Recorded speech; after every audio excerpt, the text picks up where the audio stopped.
I have to be honest with you, I was tossing and turning last night after going through this stack of sources. Oh, really? What kept you up? Well, you know how we usually obsess over the big milestone moments in life, like the graduation ceremony or your wedding day, maybe getting that massive promotion. We treat those like the defining chapters of our biography. Naturally. I mean, those are the anchors we use to narrate our own lives to ourselves and to others. Right. But these sources, specifically these Buddhist texts and the academic breakdowns on what they call the last moment of mind, they argue that we have it completely backward. Yeah, it's a massive paradigm shift. They are essentially saying that the most critical moment of your entire existence isn't any of those big life events. It is actually the very last split second of your consciousness, literally the final flicker of electricity in your brain before the lights go out. It really is a radical perspective. Yeah. Because we usually think of death as just a fading away, Right. an ending. But in the Theravada Buddhist framework, and specifically looking at this concept of kutikita, that last moment is actually a highly active launch pad. A launch pad. Yeah, or think of it as a transfer station, or maybe a routing switch in a massive server.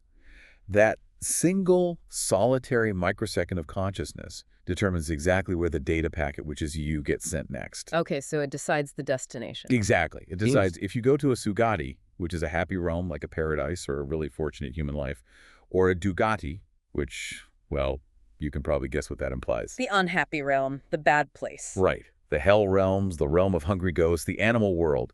And here is the real kicker. It doesn't matter how long your life was. You could have 80 years of complex, nuanced history.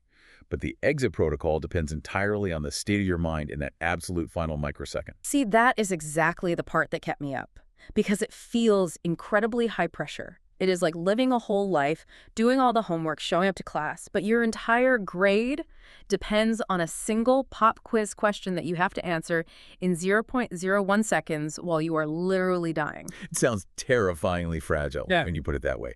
But as we unpack these Thai academic articles and the suttas today, you will see it isn't random. It isn't just a chaotic roll of the dice at the end. There are rules. Very strict rules. There is an almost mechanical hierarchy to how this exit protocol works. Okay, well, let's break down this system then, because if my entire future depends on this transfer station, I really want to know the rules. The texts describe a sort of battle for dominance in the mind, right? Different types of karma basically fighting to grab the steering wheel at the end. That is a great analogy. Yeah. There are 4 distinct types of kama or karma that compete to seize that last moment. It operates exactly like a priority queue in a computer operating system. One type has absolute override authority, and if it's there, it wins. Period. And this is what the sources call garukama. Correct. Garukama. In English, we just translate that to heavy karma. Heavy sounds a bit ominous. It is the nuclear option. If you have heavy karma in your file, it jumps the entire queue. It overrides your habits, your last-minute thoughts, everything. And this works in both directions, by the way. The ecstatic and the catastrophic. Okay, let's start with the good news, please. I need some optimism before we get into the terrifying stuff. Fair enough. The positive version of this is achieved through incredibly high-level meditation. If someone has mastered the jhanas, which are these states of profound, absolute, absorbed concentration, their mind becomes so powerful, so heavy with clarity, that it naturally gravitates there at death. The stack mentioned a specific story here that I found really fascinating. Harita the ascetic. Ah, yes. The story of Harita. Now, this guy wasn't exactly a perfect saint, was he? I mean, he started out well enough. He was a superstar ascetic for a while, highly respected, lived in the royal gardens, and he completely mastered these jhanas. But, as often happens in these classical stories, the king had to go away to suppress a rebellion, and the queen was left to bring Harita his daily food. I think we all know where this is going. A royal garden, a lonely queen, an isolated monk. It is a tale as old as time. Harita fell victim to lust. He broke his strict vows, he lost all his psychic powers, and the scandal was massive when the king got back. So he just crashes and burns. You would definitely think so. But here is where that heavy karma mechanic is so fascinating. When the king confronted him, Harita admitted the truth immediately. He unged it. Then he asked for just a moment alone. He went back to his hut, and because he had that intense prior training, he managed to re-enter that high meditative state right before he died. Talk about a last-minute save. So because he hit that high note right at the finish line, the heavy karma kicked in. Exactly. He was reborn in the Brahma world, which is a very high, pure heaven. The sheer weight of that meditative state completely crushed the scandal and the broken vows. Okay, but this nuclear option has a dark side too. And this part really seems unfair to me. We have to talk about King Ajatasattu. The tragic king. Tragic. The guy killed his own father. He assassinated King Bimbisara. He did commit patricide, yes. And in Buddhism, that is one of the 5 heinous crimes. That is the ultimate negative garukama. But wait, the sources make a huge point of saying that later in life, he changed. He deeply regretted it. He actually became a massive supporter of the Buddha. He even funded the first Buddhist council. That is the biggest structural donation you could possibly make to the religion. Doesn't that count for something? In the very long run, yes, absolutely. Yep. But for the immediate next life, no. That is the brutal efficiency of heavy karma. Because he killed his father, the exit gate to heaven was locked, welded shut. So he could have been the most generous philanthropist in the world for the next 50 years, and it wouldn't matter at all. Not for the very next birth. The heavy bad karma completely blocked the good. He was absolutely destined for the iron cauldron hell or Lohakumbhi. The text is very specific about this. No amount of merit could stop that train once it left the station. Man, that is incredibly rigid. Okay, so that is the nuclear option. But most of us listening are not mastering deep jhanas, and hopefully none of us are assassinating our parents. So what happens to the average person? That brings us to the second priority level. And honestly, this is the one that causes the most debate because it really feels like a loophole. It's called asana karma, or near-death karma. This is the last-minute save or the last-minute fumble. Precisely. If there is no heavy karma present, the mind just looks at what are you doing right now? Or what are you remembering vividly right now as you take your absolute last breath? Okay, I have to challenge this concept based on the sources. The story of the 500 thieves. This honestly made me angry when I read it. It is a very provocative story. Provocative. It is a get-out-of-jail-free card. You have 500 thieves who have spent their entire lives robbing people, terrorizing villages, ruining lives. They are finally caught, cornered, and about to be executed. A lifetime of violent crime. Yeah. Zero accumulation of good deeds. Right. But then a monk just happens to show up. He essentially tells them, look, guys, game over. Your only refuge now is your mind. He tells them to take the moral precepts right there and let go of their anger towards the executioners. And they do it. In those final, terrifying moments, they completely pivot. They focus intensely on that pure intention. And they go to heaven. They go to heaven. How is that fair in any universe? You have a guy who works a normal job, pays his taxes, nice to his neighbors, but maybe gets really grumpy and bitter on his deathbed because he's in pain. Yeah. And he gets a worse outcome than these guys who robbed people for decades just because they had a good 5-minute coaching session at the end. I completely get the frustration. From a human justice perspective, the way we look at courts and laws, it feels completely broken and unfair. But the transfer station is not a court of law. It is a mechanism of physics. Physics. Yes, it's about vibration and momentum. At that exact split second, the frequency of their minds was pure. So it is not about what you objectively deserve over a lifetime. It is just about where your head is at when the buzzer sounds. Exactly. And sadly, this works in reverse too. The fumble you mentioned earlier. You talked about being grumpy on your deathbed. Let's look at Queen Malika. Oh, this one hurts. She was beloved, a completely saintly figure who gave incredible amounts of charity. She was the absolute ideal Buddhist laywoman. But she had a secret. A really tiny, strange, dark secret. The dog story. The dog story. Years prior, she had a strange, momentary sexual encounter with a dog in the bathhouse. An act of bestiality. And when the king asked her about it, she panicked and lied to his face. She covered it up. One incident. One lie. In an entire lifetime of goodness and charity. But as she lay dying, her mind didn't go to the millions she gave to the poor. It didn't go to the temples she built. Her mind locked onto that one specific lie. The intense guilt seized her cutisita. And the result? She went to hell. For one lie. For 7 days. And that is the crucial nuance we need to catch here. Her habitual karma, which is the next level down in the hierarchy, was so incredibly strong that the hell birth couldn't stick permanently. It was just a blip. But that near-death thought was powerful enough to detour her there first. That is terrifying. It is like tripping on the carpet right as you walk onto the stage to accept a Lifetime Achievement Award and falling headfirst into the orchestra pit instead. That is a perfect analogy, and it shows exactly why relying on a last-minute save is so incredibly dangerous. If your mind is anxious or guilty or confused by pain, you can easily slip. So what protects us from slipping? If we don't have a monk actively coaching us at our bedside and we don't have a nuclear meditation option, That is the third level, the safety net, asinakama or habitual karma. the autopilot. Yes. If the mind isn't seized by a heavy event or a sudden, intense last-minute thought, it defaults to its training. It simply asks, what do we usually do? This is where we get the story of Kunda the pig butcher. And I have to say, the description in the source material was visceral. It read like a horror movie. It is extremely graphic. Kunda made his living slaughtering pigs. That was his entire world for 55 years. Killing, blood, the squealing of animals, that was his deep-seated habit. And when he finally got sick at the end of his life, The texts say the fires of Avicii hell actually started to manifest to his mind while he was still breathing. He didn't just die peacefully in his bed, he completely lost his mind. he started acting like a pig, right? He did. He began crawling on his hands and knees around his house, squealing in sheer agony. It was so loud and so disturbing that his family actually had to bar the doors and windows just to keep the neighbors from hearing it. Just imagine that. You were his family. You were watching your father or your husband crawling around the floor squealing for 7 solid days. It is the habitual mind taking over completely. His consciousness had dwelt in that specific cruelty for so long that it literally had no other shape to take. The transfer station simply routed him to the destination that perfectly matched his internal frequency. And then you have the total contrast to that with Dhammika. Right. Dhammika was a highly virtuous layman. His daily habit was generosity, kindness, and listening to teachings. On his deathbed, he wasn't hallucinating fire or pigs. He saw celestial chariots coming down from the sky. He literally saw his heavenly Uber showing up. He did. He actually interrupted the monks who were chanting for him. He told them to wait, stop chanting, because he was actively talking to these divas who were inviting him to step into their chariots. And the family standing right there in the room, they just see him talking to thin air. Exactly. To the relatives, he just looks like he is hallucinating. Yeah. But he was actively selecting his destination.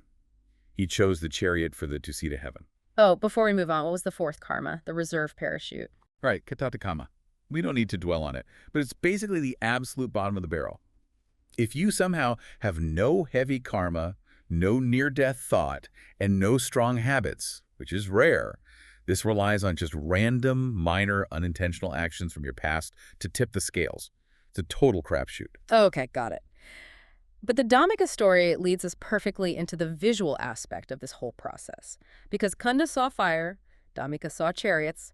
The sources call this the Maranasana Vithi, or the cinema of death. It is a full sensory experience. The dying mind creates a complete hologram. So break this down for us. The sources list 3 specific types of visions. First, you have kamaramana. This is the replay, the movie of your past actions. If you are a murderer, you see the act of killing. If you are a doctor, maybe you see yourself healing a patient. The classic life flashing before your eyes trope. Precisely. Second is kamanimittaramana. This translates to the sign of the action. This is where you see the actual tools of your trade. The tool. Yes. A butcher sees the knives. A gambler might see the dice. A devout person might see a monk's robes or offering flowers. So if I'm a podcaster, I'm seeing this microphone right in front of me. You very well might. It is Okay. the core symbol of your primary life activity. And then third is Getinimitaramana, the sign of the destination. This is the preview of where you are going. This is the spooky part. The sources get incredibly specific about what these previews look like depending on the realm. It is the mind projecting the exact environment it is about to enter. If you see fire, red-hot iron spikes, or terrifying black dogs, that is the sign of hell.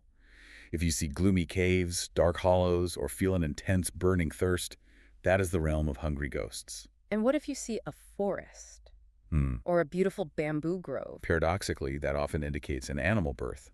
You are seeing the habitat. Right. And if you see a lump of meat, it sounds gross, I know, but that represents the human womb. It means you are coming back here to the human realm. And of course, celestial palaces or beautiful gardens mean you are going up to heaven. Precisely. And the person dying is fully 100% immersed in this VR experience, while the people in the room just see a quiet dying body. Okay, I have to pause here. Because this Theravada system sounds incredibly rigorous, it induces high anxiety. You have to watch every single thought. You have to build these perfect daily habits. And you still might slip on a mental banana peel at the last second, like Queen Malika. It is a very high-stakes game of mental control. Is there an alternative? Because one of the articles in our stack shifted gears entirely to the Mahayana perspective, specifically the Pure Land beliefs. And reading that felt like a massive relief valve. It is a fundamentally different approach. The Pure Land school looks at this rigorous Theravada system where everything depends on your own mental control and basically says that is too hard. Most ordinary people simply cannot do that. They admit we are just too messy to save ourselves. Basically, yes. So they introduce the concept of other power, relying on sukhavati. Instead of relying on your own heroic meditative effort, you rely entirely on the external power of Amitabha Buddha. And the requirement completely changes. It isn't about mastering the jhanas anymore. No. It becomes entirely about faith, vow, and practice. Specifically, the practice of chanting the name Amitabha. I found the 9 grades of rebirth in the Pure Land really fascinating, especially the bottom tier, the absolute last chance grade. This is the ultimate cosmic safety net. Even if someone has committed heavy evil deeds, maybe not killing their father, but pretty bad stuff, if they meet a teacher at the very end who tells them to chant Amitabha, and they do it with real sincerity, even just 10 times, They get in? they get in. They are saved from hell. Okay, but there is a catch, right? There is always a catch with these systems. There is a catch. In the Pure Land, you are born inside a giant lotus flower. If you are a top-tier virtuous person, the lotus opens immediately, you see the Buddha, and you start your advanced training right away. But for these bottom-tier folks who squeezed in at the very last second, They're stuck in the bud. they are stuck inside a closed lotus flower. For how long? The text explicitly says 12 kalpas. 12 kalpas. A kalpa is an eon. That is a ridiculously long time to be sitting in cosmic timeout. It is an incredibly long time. But think about the alternative they just escaped. You are safe. You aren't burning in hell. You are just waiting. It is a cosmic detention center, but it is a comfortable, safe one. So you have the rigorous system where you can crash and burn on a technicality, and the safety net system where you might get stuck in a flower for 1 billion years. Choices, choices. Speaking of choices, there was one last document in the stack. The Sangharupapatti Sutta. This was the wildest one to me because it suggests you can actually book your next life. Literally like making a hotel reservation. That is a perfect modern analogy. The Buddha explicitly says in this sutta that yes, you can choose your birth. You can determine exactly where you go next. So I can just say, I want to be a billionaire in my next life, and it just happens. Well, just like a hotel reservation, you can only book the room you can actually afford. You need the currency. And the currency isn't money? No. The currency is 5 specific qualities. Faith, virtue, learning, which means wide knowledge of the teachings, generosity, and wisdom. If you possess these 5 things, you have capital. So how does the actual booking work once you have the capital? You fix your mind. You make a formal, conscious aspiration. You think, may I be reborn in the company of the wealthy elites? Or may I be reborn as a deva in the 2-seat heaven? Because your mind actually has the capital to back it up, that wish physically steers your consciousness to that specific destination. But you cannot just wish without doing the work. Correct. A person with 0 virtue wishing to be a god is just daydreaming. The check will bounce at the front desk. But conversely, and this is the empowering part, a person who has all the virtue but doesn't make a specific wish will just go wherever the winds of karma blow them. The wish is what gives you agency over the process. There was a really great example of this agency with King Bimbisara again in the text. Right, before he was assassinated by his son. He was a stream enterer, he was spiritually elite, he easily could have gone to the highest heavens available. He had the credit score for the penthouse at the Ritz-Carlton. But he didn't go there. No. The texts say he actively chose to go to the Kaitu Maharajika heaven, which is a much lower heaven. That is the Holiday Inn of Heavens. Why would he deliberately do that? Because he had been there before in a previous life, and he simply liked it. He was familiar with it and enjoyed the vibe. That is so hilariously human to me. I could have eternal transcendent bliss, but I really like the buffet down at the lower level, so I'll just go there. It proves that personal preference still plays a huge role. You aren't just a passive leaf blowing in the wind of karma. If you have the currency, you can pick your destination. So let's try to pull this all together for everyone listening. We have looked at the terrifying precision of the last thought, the visual hallucinations, the Pure Land loopholes, and making reservations. It really all comes back to this fundamental tension between the habit and the last moment. That is the core conflict of this entire philosophy. We spend our lives building habits, either like Kunda the butcher or Dhammika the devotee, but then there's this massive wild card of the final split second. And the really scary part is, we can't control the timing of that moment. You or I could get hit by a bus tomorrow. We might not have time to fix our mind or chant Amitabha 10 times. Exactly. Relying on a last-minute save is a terrible life strategy. It is literally gambling your eternity on a coin flip. So what is the practical takeaway for you and me? How do we actually hack this system? The only real way to hack the system is to make the last moment completely irrelevant. You train your habitual mind so deeply that even if you die in your sleep or in a sudden terrible accident, your default unconscious reflex is positive. You want your spiritual muscle memory to be kind. You want kindness to be your center of gravity. So when the anchor is finally cut, you naturally just float up. I have to ask you one last thing before we wrap up. Does this system actually feel fair to you? I keep thinking about the thieves getting off scot-free and Queen Malika getting punished for one single thought. It definitely challenges our human idea of fairness. We want a neat ledger of credits and debits. But this system suggests that the mind transcends standard time. It implies that a single moment of absolute pure clarity or absolute dark delusion is actually more powerful than years of rote, unthinking behavior. It is not about keeping score at all. It is about the exact frequency you're tuned into when the signal finally cuts out. That is a seriously heavy thought to leave us with. Is the mind really more powerful than time itself? I guess we will all find out eventually. Let's just hope not too soon. Amen to that. Thanks for taking this deep dive with us. It was my pleasure. See you next time.